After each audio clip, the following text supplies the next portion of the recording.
ಎಲ್ಲರಿಗೂ ನಮಸ್ಕಾರ ಸ್ನೇಹಿತರೆ. T20 ಕ್ರಿಕೆಟ್ನಲ್ಲಿ ಮತ್ತೊಂದು ವಿಶ್ವ ದಾಖಲೆ ಬರೆದ ಕಿಂಗ್ ಕೊಹ್ಲಿ ಈ ಸಾಧನೆ ಮಾಡಿದ ಮೊದಲ ಭಾರತೀಯ.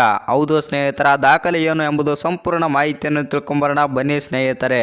ಅದಕ್ಕಿಂತ ಮುಂಚೆ ನೀವೇನಾದರೂ ವಿರಾಟ್ ಕೊಹ್ಲಿ ಅಪ್ಪಟ ಅಭಿಮಾನಿ ಮತ್ತು RCB ಅಪ್ಪಟ ಅಭಿಮಾನಿಯಾಗಿದ್ದಲ್ಲಿ ಈ ವಿಡಿಯೋಗೆ ತಪ್ಪದೆ ಒಂದು ಲೈಕ್ ಕೊಟ್ಟು ನಮ್ಮ ಚಾನಲನ್ನು ಸಬ್ಸ್ಕ್ರೈಬ್ ಮಾಡಿಕೊಳ್ಳಿ. ಇನ್ನು ಭಾರತ ತಂಡದ ಮಾಜಿ ನಾಯಕ ವಿರಾಟ್ ಕೊಹ್ಲಿ T20 ಕ್ರಿಕೆಟ್ನಲ್ಲಿ ಹೊಸ ಮೈಲುಗಲ್ಲಾದರೆ ಸ್ಥಾಪಿಸಿದ್ದಾರೆ. CSK ವಿರುದ್ಧ ಬೆಂಗಳೂರಿನ ಎಂ ಚಿನ್ನಸ್ವಾಮಿ ಸ್ಟೇಡಿಯಂನಲ್ಲಿ ನಡೆಯುತ್ತಿರುವ ಕೊನೆಯ ಲೀಗ್ ಪಂದ್ಯ ಅದ್ಭುತ ಬ್ಯಾಟಿಂಗ್ ಮಾಡುವ ಮೂಲಕ ಹೊಸ ದಾಖಲೆ ಆದರೆ ಬರೆದಿದ್ದಾರೆ.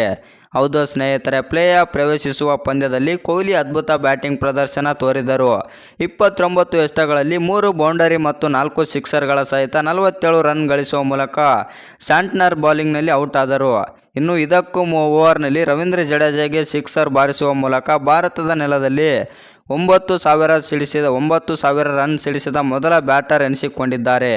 ಈ ದಾಖಲೆ ವಿರಾಟ್ ಕೊಹ್ಲಿ ಹೆಸರಿನಲ್ಲಿ ಬಂದದ್ದು ವಿಶ್ವ ದಾಖಲೆ ಅಂತಲೇ ಹೇಳ್ಬೋದು. ಈ ದಾಖಲೆ ನಿಮ್ಗೆ ಏನು ಅನಿಸುತ್ತಂತ ಕಮೆಂಟ್ ಮಾಡೋದನ್ನು ಮರಿಬೇಡಿ.